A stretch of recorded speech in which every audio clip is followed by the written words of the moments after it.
हाँ, तो उस दिन अपन ने बात कर ली थी कि जो कौन सी, एक सेकंड रुकना, एक वेव पढ़ाई थी ना मैंने तुमको, ट्रांसवर्स वेव तो अभी पढ़ानी है, लॉन्गिट्यूडनल वेव पढ़ा दी थी ना, टू एंड फ्रो मोशन वाली वेव पढ़ा दी थी, समझ में नहीं आया था, चलो फिर से बता दो। तो अच्छा इतना याद है, कंप्रेशन रियरफेक्शन, कंप्रेशन रियरफेक्शन अपन ने बात करी थी कि इस तरीके से अगर कोई इंसान खड़ा हुआ है यहाँ पे, तो वो जब बोलेगा तो उसके आसपास की जो एयर के पार्टिकल्स हैं वो क्या होंगे, डिस्टर्ब हो जाएंगे।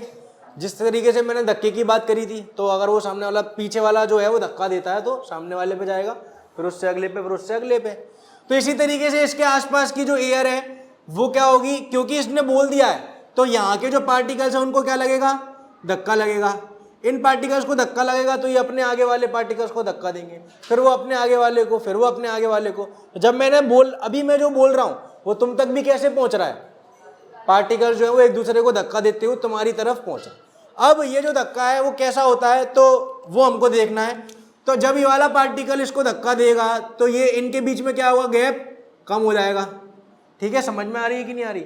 अब मेरी बात सुनो, जब ये पीछे आएगा, जब ये पीछे आएगा तो क्या होगा, एक वैक्यूम क्रिएट हो जाएगी। जैसे कि तुमने इंजेक्शन देखा है, इंजेक्शन में जब अपन ऐसे करते हैं तो अपन क्या कर रहे हैं, कंप्रेस कर रहे हैं, दबाव दे रहे हैं, तो वो बाहर से निकल जाएगा।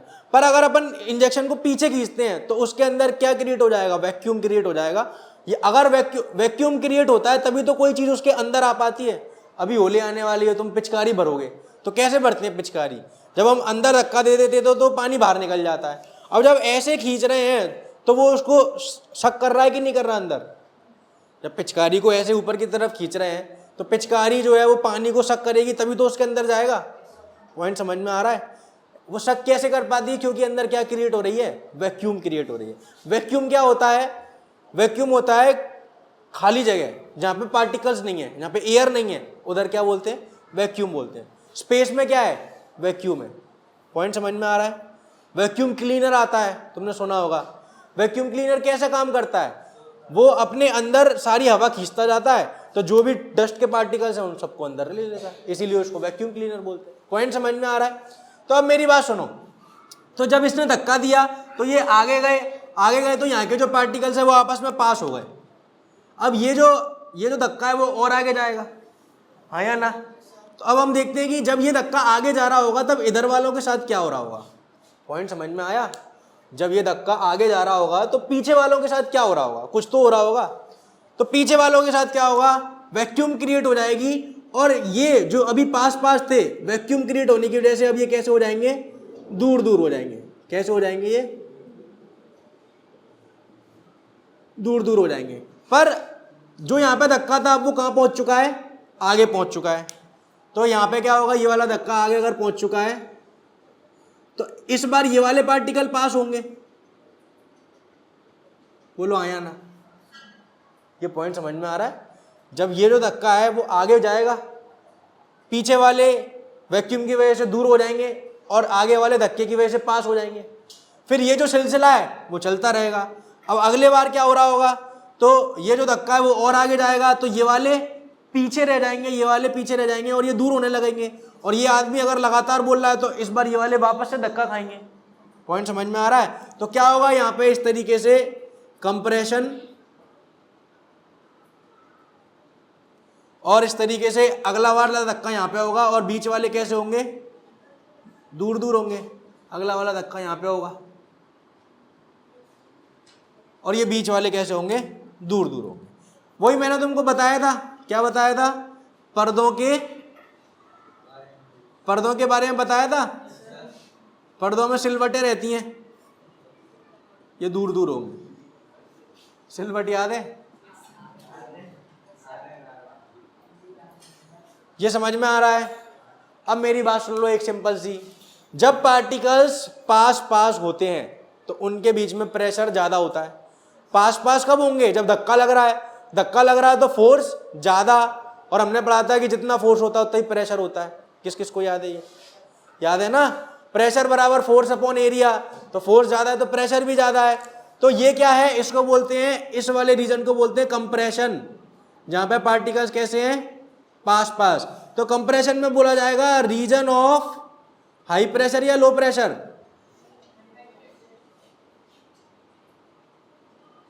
और एक और चीज क्या बोली जाएगी, हाई डेंसिटी। क्या बोला जाएगा, ये समझ में आ रहा है। तो इसको क्या बोला जाता है, ये जो रेड वाला है इसको बोलते हैं रेयरफेक्शन।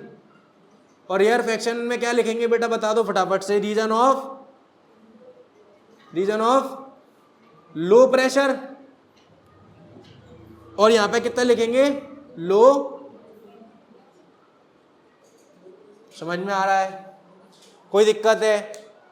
अब इस तरीके से जो वेव बन रही है, इस तरीके से जो वेव बन रही है, कौन सी वेव, कंप्रेशन रियरफेक्शन, कंप्रेशन रियरफेक्शन, कंप्रेशन रियरफेक्शन, इस तरीके से जो वेव बनती है उस वाली वेव को क्या बोला जा रहा है, क्या बोला जा रहा है, CR नहीं, नाम है इसका बेटा, लॉन्गिट्यूडनल वेव।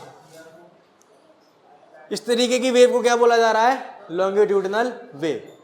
तो अब मेरे को एक बात बताओ, सिंपल सी बात है, लॉन्गिट्यूडनल वेव लिखने आती है तो उसमें अपन को क्या क्या लिखना होता है वो सुन लो। यहाँ पे लॉन्गिट्यूडनल वेव है, लॉन्गिट्यूडनल वेव की वजह से जो साउंड है वो एयर में क्या कर पा रहा है, ट्रेवल कर पा रहा है, इसी की वजह से तो हम सुन पा रहे हैं। अब इस वाली वेव की क्या क्या खासियत है तो वो हमको लिखनी पड़ेंगी। तुम बताओ, सबसे पहला पॉइंट में हम क्या लिख देंगे, मेड अप ऑफ CR। ये मैं शॉर्ट में लिख रहा हूं, तुम लोग अच्छे से लिख लेना। क्या लिखेंगे, made up of successive compression and rarefaction. Successive का मतलब होता है लगातार, तो लगातार क्या आ रहा है, कंप्रेशन रियरफेक्शन, कंप्रेशन रियरफेक्शन। समझ में आ गई कि नहीं आ गई। दूसरी बात बहुत इंपॉर्टेंट, मोशन ऑफ पार्टिकल कैसा है बताओ, मोशन ऑफ पार्टिकल कैसा है, मोशन ऑफ पार्टिकल कैसा है, टू एंड फ्रो, आगे पीछे कोई चीज होती है तो उसको टू एंड फ्रो मोशन बोलते हैं। तो motion of particle is to and fro, ठीक है। तीसरा पॉइंट बताओ, और क्या लिख सकते हैं इसके अलावा, एक और बताओ, क्या पार्टिकल खुद मूव हुआ है या फिर धक्का देते हुए एनर्जी आगे गई है। क्या तुमने देखा कि ये जो पार्टिकल है क्या वो अपनी जगह से कहीं हिला है, क्या मतलब वाइब्रेट हुआ है ऑब्वियसली, बट क्या वो अपनी जगह को छोड़ के गया है, नहीं गया है ना। जैसे कि तुम देखते हो अभी तुम्हारे एग्जाम आ रहे हैं तो जो टीचर होता है वो पेपर बांटता है तो क्या बोलता है आगे वालों से, पीछे दे दे, हाँ या ना, ऐसा होता है, ठीक है। तो इस तरीके से तुम बताओ कि तुम लोगों ने कोई मूवमेंट किया क्या, नहीं, और वो चला गया पीछे। इसी तरीके से यहाँ पे एनर्जी चले गई है, कैसे, पीछे। तो एक बहुत इंपॉर्टेंट पॉइंट है जो कि तुमको पता होना चाहिए कि पार्टिकल का मोशन नहीं होता,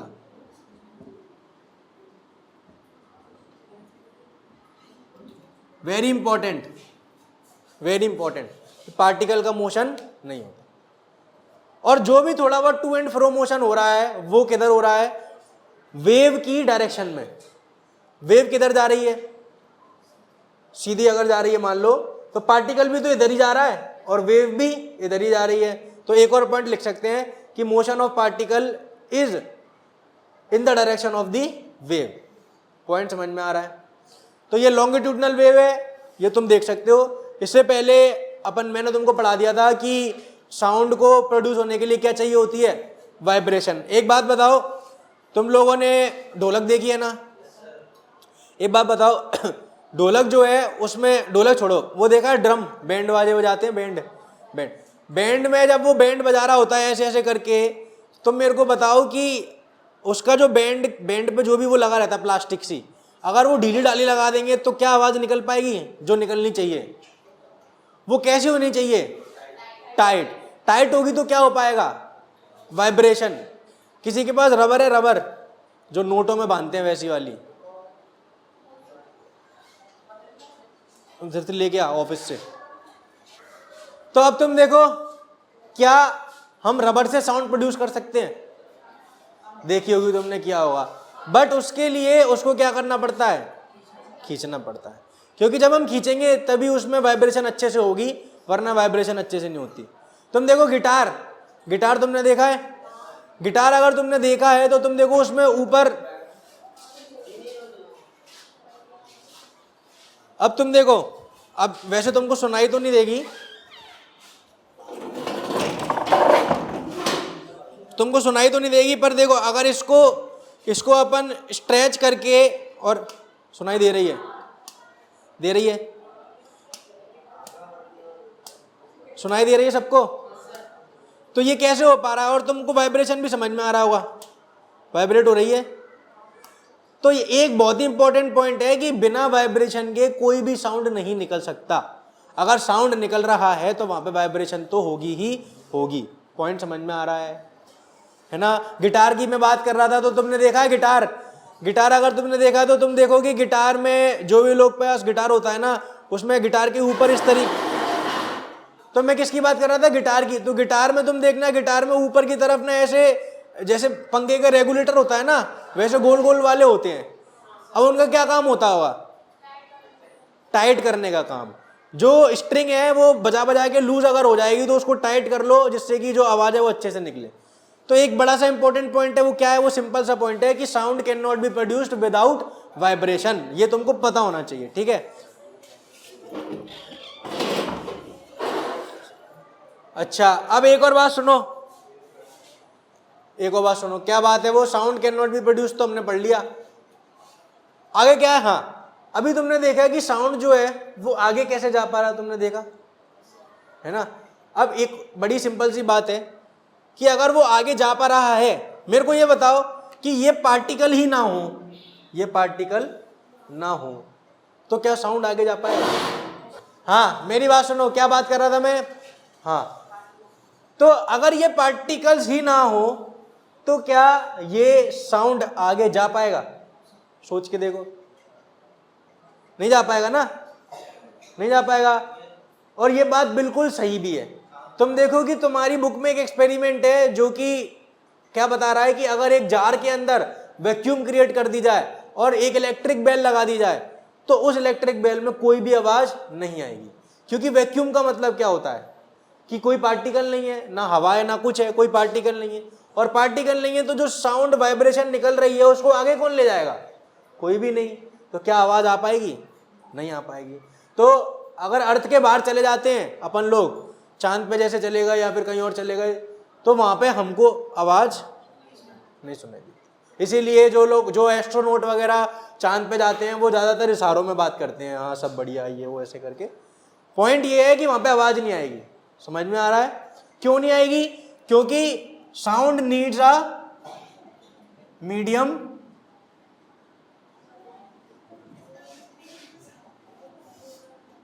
टू प्रोपोगेट।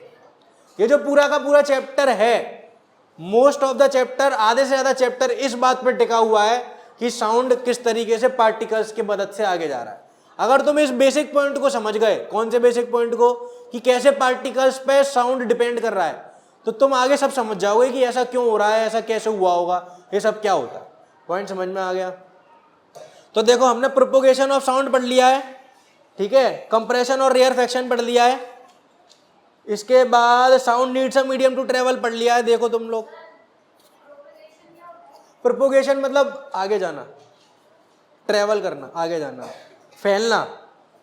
आगे बात करें, आगे बात करें, यहां तक कोई दिक्कत है? समझ में आ रहा है? आगे बात करते हैं आगे।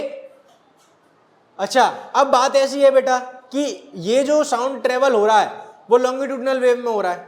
वेव क्या है पहले तो ये समझना पड़ेगा। तो वेव एक सिंपल सी चीज है। पेज नंबर 162 पे जो सबसे ऊपर वेव की डेफिनेशन उसको अंडरलाइन कर लो, क्या लिखा हुआ है वो समझ में आ रहा है कि वेव क्या है? वेव इलेक्ट्रिकल भी हो सकती है, वेव मैकेनिकल भी हो सकती है, वेव एयर की भी हो सकती है, किसी भी चीज की वेव हो सकती है। अब मेरी बात सुनो, इस चैप्टर में अभी मैं तुमको पढ़ाऊंगा जो कि इस चैप्टर में नहीं दिया हुआ, कि अपने जो एफएम है, सुना है 92.7 माई एफएम, ये सब कैसे काम करते हैं। ग्वालियर में वो बैठे हुए हैं और ना कोई इंटरनेट चल रहा ना कुछ चल रहा, फिर भी अपन अपने घर पे उनको सुन सकते हैं। गाड़ी चल रही होती, चलती गाड़ी में अपन FM सुन लेते हैं।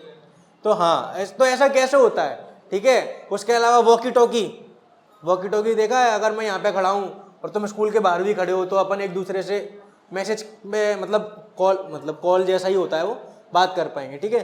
तो ये सब कैसे काम कर रहा है वो सब समझेंगे हम इस चैप्टर के थ्रू, तो थोड़ा ध्यान देंगे अच्छे से तो समझ में आएगा।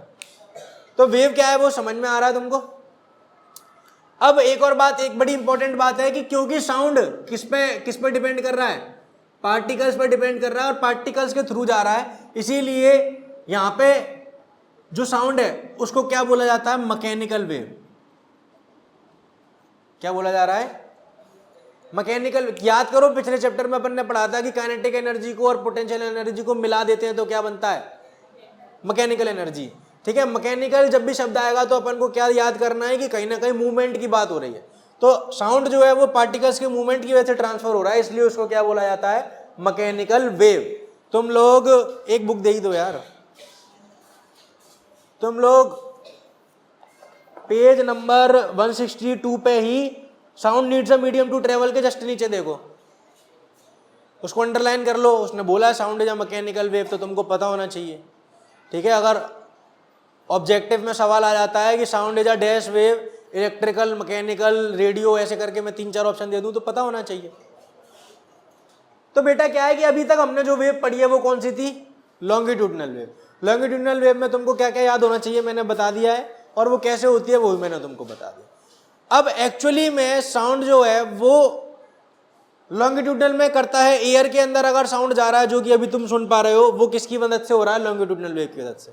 बट कुछ जगह हैं जैसे कि सॉलिड्स के अंदर जब साउंड ट्रेवल करता है, क्या सॉलिड से साउंड ट्रेवल कर सकता है, साउंड को क्या चाहिए, पार्टिकल होने चाहिए, तो वो ट्रेवल कर जाएगा। तो सॉलिड्स के अंदर भी कर सकता है, पर सॉलिड्स के अंदर एक खास बात है कि उसके पार्टिकल्स अलग तरीके से होते हैं, लिक्विड और गैस के अलग तरीके से होते हैं। तो सॉलिड्स के अंदर जो वेव बनती है उसको बोला जाता है ट्रांसवर्स वेव।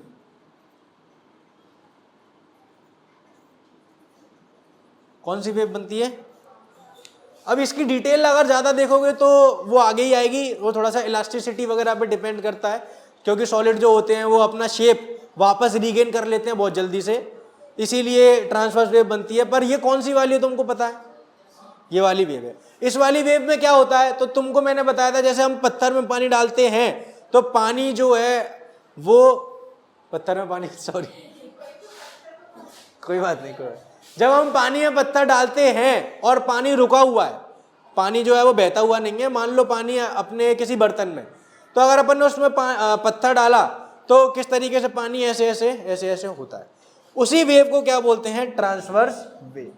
अब इसमें क्या होता है वो देखो कि ऐसे अगर मान लो पार्टिकल्स हैं और यहाँ से अपन ने डाल दिया तो ये पार्टिकल ऊपर जाएगा, फिर जो एनर्जी है वो आगे ट्रांसफर होगी तो ये भी पार्टिकल ऊपर जाएगा, फिर ये और ऊपर जाएगा, फिर ये और ऊपर जाएगा, फिर क्या होगा, ये वाले धीरे धीरे नीचे आने लगेंगे, अगले वाले ऊपर जाने लग जाएंगे। समझ में आ रहा है, तुम देखो कि अगर मैं अपना ऐसे हाथ उठा रहा हूँ तो मैं क्या कर रहा हूँ, ये वाला पॉइंट जो है पहले ऊपर जा रहा है फिर नीचे आ रहा है, पर फिर ये ऊपर आ रहे हैं, ये नीचे जा रहे हैं, फिर ये बाद में ये ऊपर आ रहा है। समझ में आ रहा है।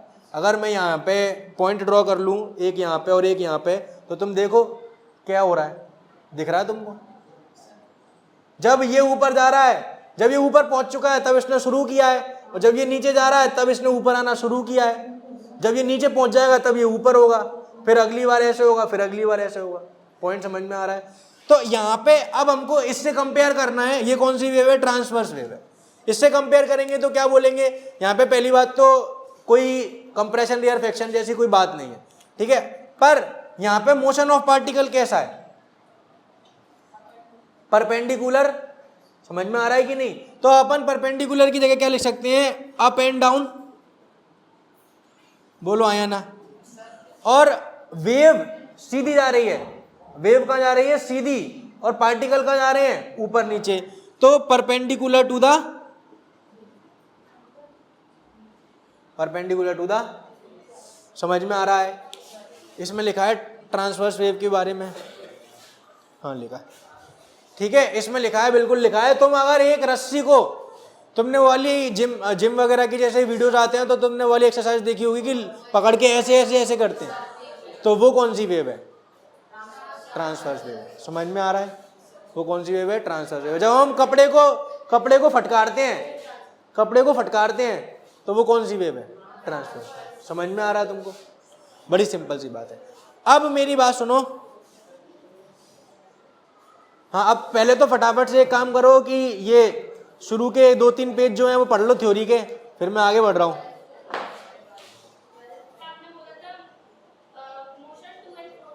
पार्टिकल्स का मतलब यार जो वाइब्रेशन है, अगर उसको तुम वाइब्रेशन में हल्का सा मोशन तो है ना, मतलब मैंने बोला था कि मोशन ऑफ पार्टिकल्स डिस्प्लेसमेंट नहीं है पार्टिकल्स का एक तरीके से, समझ रही है? जब पेपर पीछे पास कर रहे हो तो तुमको थोड़ा बहुत तो हिलना पड़ेगा ना, तो वो वाला मोशन है। पर अगर तुम बोलो कि तुम उठ के पूरा चले जाओ तो वो पूरा एक डिफरेंट मोशन हो गया ना, तो वो वाली बात करी। ये एक एक्सपेरिमेंट है, ये तुम नेट पे देखना, तुमको बड़े आसानी से मिल जाएगा। Can sound make a light dance, बहुत इजीली देख लेना, शॉर्ट्स वीडियो में भी मिल जाएगा।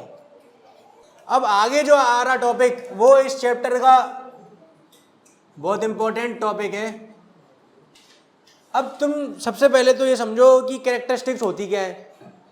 तो कैरेक्टरिस्टिक्स क्या होता है, तुम लोग बताओ, क्या ये शब्द तुम पहले कभी सुन चुके हो या पहली बार सुन रहे हो?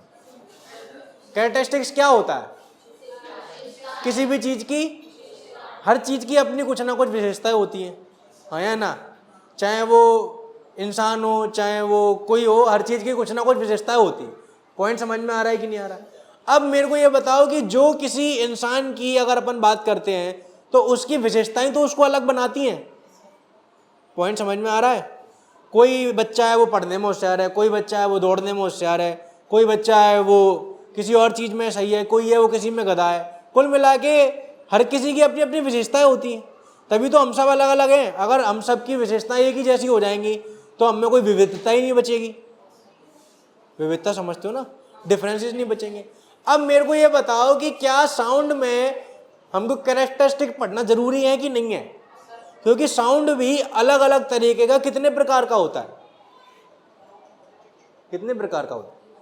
मैं बोल रहा हूं तो मेरा साउंड अलग है, वो बोल रहा है उसका अलग है। मैं भी अपना साउंड बदल बदल के बोल सकता हूं कि नहीं बोल सकता? अगर मैं भारी आवाज चाहूं तो मैं और भारी आवाज निकाल सकता हूं। मैं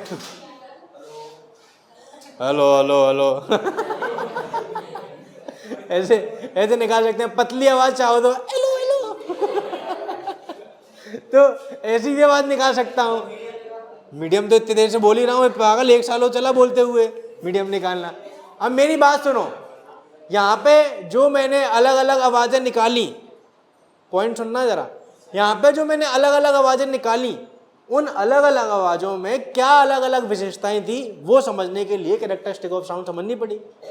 पॉइंट समझ में आ रहा है, हाँ या ना? तो वो समझने के लिए हमको क्या करना पड़ेगा? हम पहले तो जो हम अभी कंप्रेशन रेयरफेक्शन इसकी बात कर रहे थे, उसका क्या ड्रॉ कर लेंगे? एक तरीके से ग्राफ। अब ग्राफ अगर ड्रॉ करेंगे तो उसमें हम किस चीज का ग्राफ ड्रॉ करते हैं? तुमको पता है ग्राफ ड्रॉ करने के लिए एक एक्स एक्सिस होती है और एक वाई एक्सिस होती है। एक्स एक्सिस पे भी एक चीज ड्रॉ करनी पड़ेगी, वाई पे भी एक चीज ड्रॉ करनी पड़ेगी। तो हम क्या कर रहे हैं देख लो जरा। हम एक काम करते हैं, एक्स एक्सिस पे तो क्या बोलते हैं, यहां पे हम क्या ड्रॉ कर रहे हैं कि प्रेशर कितना है, प्रेशर कितना है, या फिर क्या ड्रॉ कर रहे हैं? डेंसिटी। तो सबसे पहले क्या आएगा? कंप्रेशन। और यहां पे हम देख रहे हैं कि कितना है, तो कंप्रेशन अगर आएगा सबसे पहले, तो अब ऊपर वाला जा रहा है और नीचे वाला जा रहा है। ऊपर मतलब ज्यादा और नीचे मतलब, तो सबसे पहले कंप्रेशन आएगा तो इस तरीके से ग्राफ बनेगा, फिर रेयरफेक्शन आएगा तो इस तरीके से ग्राफ बनेगा, फिर कंप्रेशन आएगा, फिर रेयरफेक्शन आएगा। इस तरीके से मैंने ग्राफ बना दिया। ये क्या है? कंप्रेशन, ये रेयरफेक्शन, ये कंप्रेशन, ये। अब मेरी बात सुनो जरा, इसको रीड करना अगर अपन सीख गए तो जो चैप्टर है ना उसमें आगे की जितनी भी बातें हैं सब आसानी से समझ में आ जाए। सबसे पहले तो ये समझो कि ये जो ऊपर वाला है, जो पहाड़ जैसा दिख रहा है, जो पहाड़ जैसा दिख रहा है उसको बोलते हैं क्रेस्ट। क्या बोलते हैं? जैसे माउंट एवरेस्ट, जैसे क्रेस्ट। और इसको बोलते हैं गड्ढा, है ना, ये गड्ढा जैसा दिख रहा है, इसको बोलते हैं ट्रफ। ये क्या है? नाम है।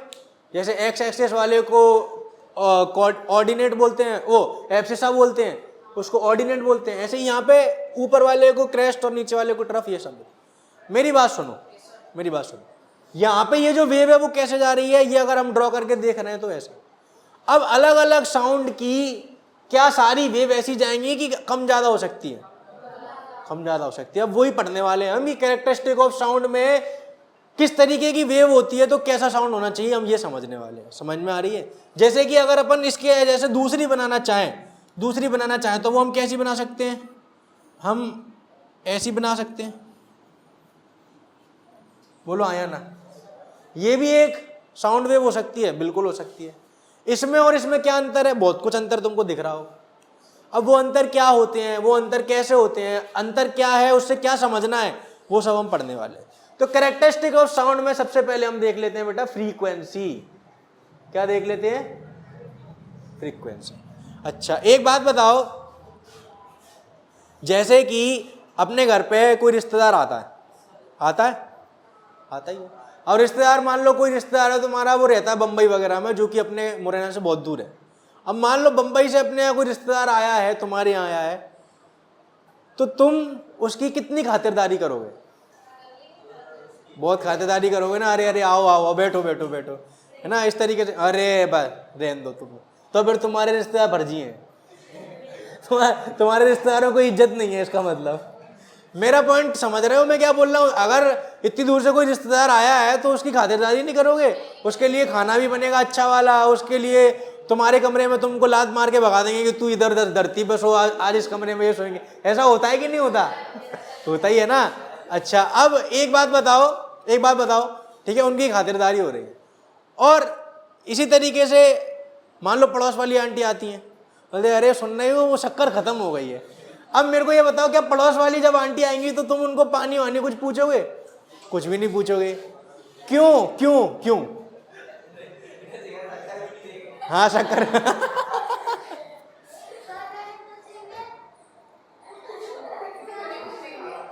क्यों नहीं पूछेंगे? हम वही तो बता रहा हूं, मेरी बात सुनो, पॉइंट समझ में आया? क्या ऐसा होता है कि नहीं होता? ऐसा होता है। अब सोचो इसके पीछे कारण क्या है? जो बंबई वाला रिश्तेदार है वो साल में एक बार, 2 साल में एक बार मुश्किल से मुश्किल आ पाएगा, तो उसकी इज्जत बनती है करना कि भाई अब अगली बार पता नहीं कब मिले। अब ये पड़ोस वाली आंटी है, वो तो एक ही दिन में 4 चक्कर लगा रही है, कभी शक्कर खत्म हो गई, कभी दूध खत्म हो गया, कभी चाय पत्ती खत्म हो गई, पता लग रहा पूरी चाय तुम्हारे घर से बन रही है। पॉइंट समझ में आ रहा है? अब तुम सोचो कि कोई इंसान एक दिन में 4 बार तुम्हारे घर आ रहा है, कोई इंसान 2 साल में एक बार आ रहा है, तो दोनों के आने की जो फ्रीक्वेंसी है अलग हो चुकी है। फ्रीक्वेंसी समझ रहे हो? फ्रीक्वेंसी का मतलब होता है number of repetition in 1 second.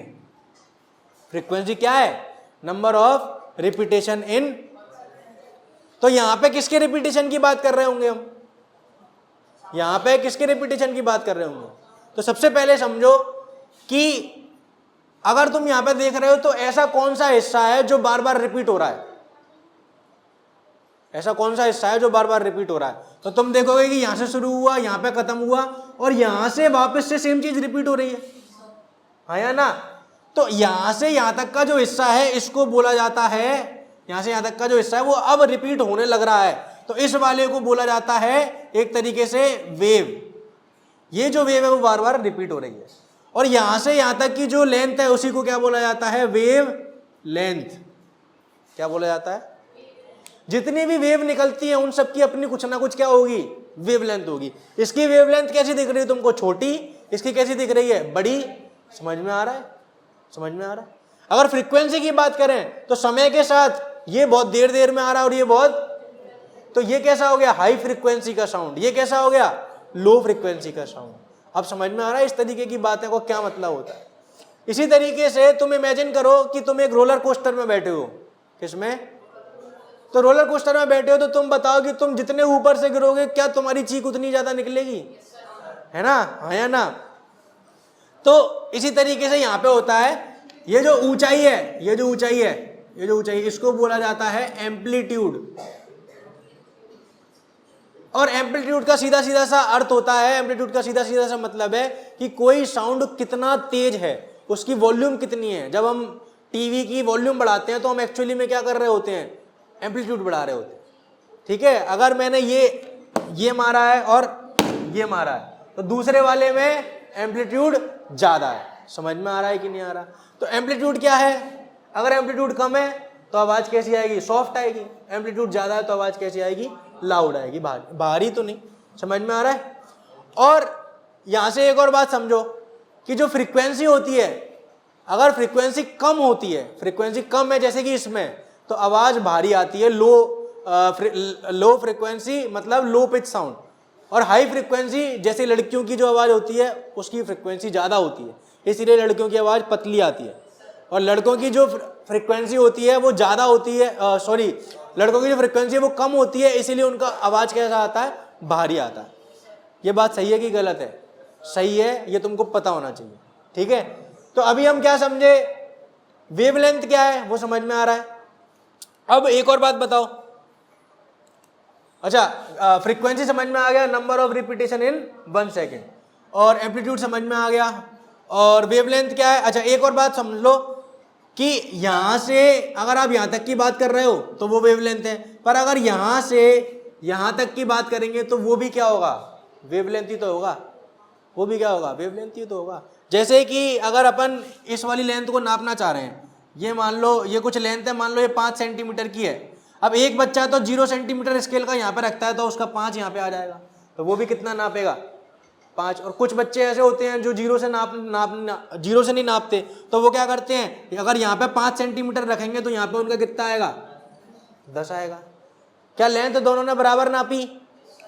तो इसी तरीके से अगर हम यहाँ से यहाँ तक की लेंथ नापेंगे तब भी वेवलेंथ निकलेगी, यहाँ से यहाँ तक की नापेंगे तब भी वेवलेंथ निकलेगी, यहाँ से यहाँ तक की नापेंगे तब भी वेवलेंथ निकलेगी। तो वेवलेंथ की डेफिनेशन क्या हो गई, distance between two crest, distance between या फिर डिस्टेंस बिटवीन टू ट्रफ। समझ में आ गया? ये इंपॉर्टेंट पॉइंट है, तुमको पता होना चाहिए। आगे बात कर लें। अब एक और चीज होती है,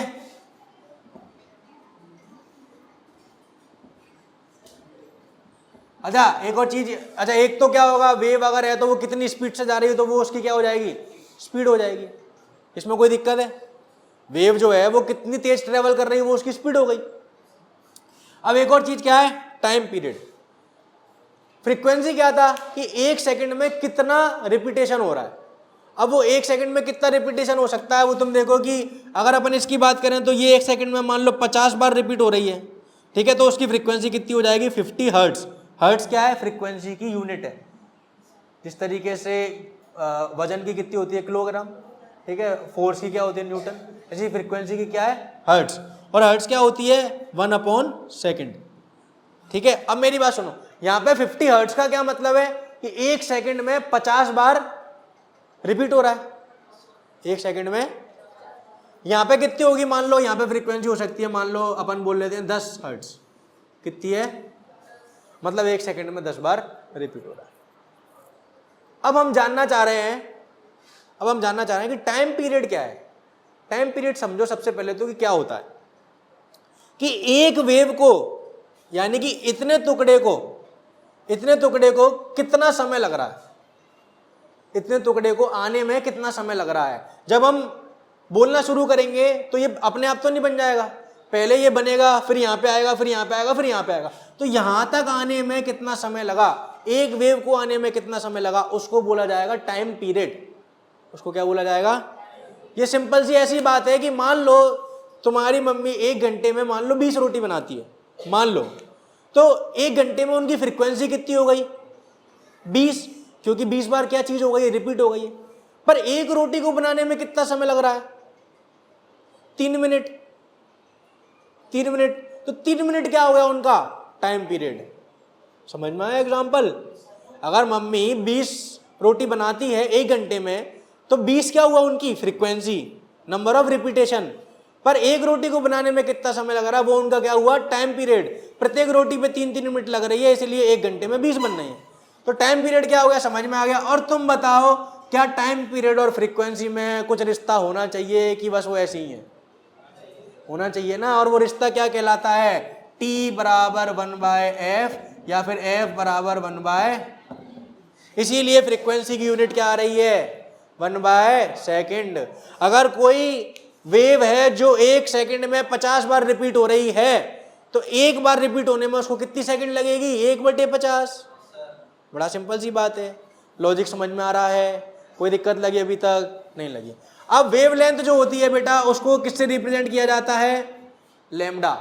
ये क्या है, ग्रीक लेटर है। ये क्या है, ग्रीक लेटर है। जिस तरीके से अपने यहाँ ABCD चलता है, उनके यहाँ alpha beta gamma delta theta phi psi ये सब चलता है। तो लैम्डा क्या है, ग्रीक लेटर है, जिससे किसको रिप्रेजेंट किया जा रहा है, वेवलेंथ को। और अगर कोई भी चीज लेंथ है तो उसकी यूनिट क्या होगी, कोई भी चीज अगर लेंथ है तो उसकी यूनिट क्या होगी, मीटर होगी। समझ में आ गया क्या, कोई दिक्कत लग रही है? हाँ, वो मीडियम पे डिपेंड करता है। अगर मैं कोई बात, अभी अपन आगे पढ़ेंगे कि स्पीड जो होती है साउंड की, वो अलग अलग मीडियम में अलग अलग होती है। तुम पेज पलट के देखो, तुमको दिखा रहा होगा वो एक टेबल, ये निकल गई, ये निकल गई, ये हाँ ये टेबल निकल गई। एल्यूमिनियम में अलग स्पीड है साउंड की। और उसमें देखो, क्योंकि उसमें देखो आगे तुमको एक और चीज दिख रही होगी, पॉइंट सुनो। क्योंकि स्पीड ऑफ साउंड किस पर डिपेंड कर रही है, पार्टिकल पे। और पार्टिकल का मोशन टेम्परेचर पर डिपेंड करता है कि नहीं करता। इसीलिए क्या साउंड की स्पीड टेम्परेचर पर डिपेंड करनी चाहिए। तो तुम देखो टेबल के ऊपर सबसे पहले 25 डिग्री की बात करी है। क्यों करी है वो, क्योंकि वो एक फिक्स टेम्परेचर पे बात कर रहा है। अगर टेम्परेचर कम ज़्यादा होगा तो ये स्पीड भी कम ज़्यादा हो जाएगी। तो ये हम अगले लेक्चर में पढ़ेंगे। ये किस किस को समझ में आया है, आया है? फ्रीक्वेंसी क्या होती है वो समझ में आया है, एम्पलीट्यूड किसे कह रहे हैं वो समझ में आया है, टाइम पीरियड किसे कह रहे हैं वो समझ में आया है, स्पीड क्या होती है वो समझ में आया है। स्पीड का एक सिंपल सा फॉर्मूला है, किसी भी चीज की स्पीड क्या होती है बेटा, डिस्टेंस अपॉन टाइम। अब डिस्टेंस यहाँ पे क्या है, लैम्डा। डिस्टेंस क्या है, लैम्डा। और लैम्डा को कवर करने में टाइम कितना लगता है, टी। तो स्पीड ऑफ वेव कैसे निकालते हैं, लैम्डा अपॉन ये। तुम देखो आगे इस पे सवाल आएंगे, आगे इस पे सवाल आएंगे। लैम्डा की वैल्यू तो वेवलेंथ होती है, वो गिवन रहेगी। समझ में आ रहा है? तो तुम देखो कि जो अपने FM होते हैं, FM 92.7 पे अपन चेंज करते हैं तो अलग चैनल आता है, 95 FM अलग है। अब FM में क्या है, FM में क्या है, फ्रीक्वेंसी मॉड्यूलेशन। FM की फुल फॉर्म सुन लो, FM होता है फ्रीक्वेंसी मॉड्यूलेशन। जैसा FM होता है वैसा ही तुम देखना उसमें AM भी लिखा आता है। अगर गाड़ियों में तुमने डेक कभी चलाया है तो तुम देखना FM और /AM दोनों लिखे रहते हैं। FM होता है फ्रीक्वेंसी मॉड्यूलेशन, AM होता है एम्पलीट्यूड मॉड्यूलेशन। अब FM कैसे काम करता है, तो तुम देखो कि जो ग्वालियर में मान लो 92.7 FM का ऑफिस है, उन्होंने क्या कर रखा है कि उन्होंने 92.7 वाली जो फ्रीक्वेंसी की वेव है उसको खरीद लिया है। किससे खरीद लिया है, गवर्नमेंट वगैरह से खरीद लिया। अब खरीद लिया है तो क्या हुआ, मेरी बात सुनो। सबसे पहले तो 92.7 जो है उसकी यूनिट क्या है, हर्ट्ज है, किलो हर्ट्ज है या मेगा हर्ट्ज है। हर्ट्ज अगर है तो सिंपल होगी, किलो हर्ट्ज है तो मतलब 1000 का गुणा हो जाएगा, मेगा हर्ट्ज है मतलब कि 10⁶ का गुणा हो जाएगा। तो ये किस में होती है, मेगा हर्ट्ज में। किस में होती है, मेगा हर्ट्ज में। यानी कि 92.7 इंटू 10⁶, यानी कि ये बहुत ही हाई फ्रीक्वेंसी है। अब क्या होता है कि उसने वहां से वो वाली हाई फ्रीक्वेंसी की जो वेव है वो भेज दी, और अपना जो रेडियो होता है वो उसको कैच कर लेता है। और क्योंकि वो इसी वाली वेव पे अपन सेट कर रहे हैं, अपना जो रेडियो होता है अपन को सेट करना पड़ता है ना। तुम देखो अगर तुमने उसको 88 पे सेट कर दिया तो वो कुछ नहीं लेगा, क्योंकि 88 वाली कोई वेव पे म्यूजिक आ ही नहीं रहा है। म्यूजिक कौन सी वाली पे आ रहा है, 92.7 वाली पे। जब तुम उस पर सेट करोगे तो क्या होगा, दोनों की फ्रीक्वेंसी मैच कर जाएगी, और जो भी वो वहां से भेज रहा है वो अपन सुन लेंगे। वॉकी टॉकी में भी क्या हो रहा है, ये हो रहा है, बस वॉकी टॉकी की फ्रीक्वेंसी इतनी नहीं होगी, वो कम होगी। तो FM कैसे काम कर रहा है, समझ में आया? तो वीडियो कैसा लगा आप कमेंट करके ज़रूर बताना। अगर आपको वीडियो से कुछ सीखने मिला है और आपको वीडियो पसंद आया है तो आप वीडियो को लाइक कर दीजिए, और इसी तरीके के वीडियोस देखने के लिए चैनल को सब्सक्राइब कर दीजिए। अगर आप कुछ बात करना चाहते हैं या फिर आपके कोई डाउट है तो आप मुझे इंस्टाग्राम पर फॉलो कर सकते हैं, लिंक डिस्क्रिप्शन में आ रही होगी। तो आज के वीडियो के लिए इतना ही। अब हम मिलेंगे अगले वीडियो में, जब तक के लिए बाय बाय।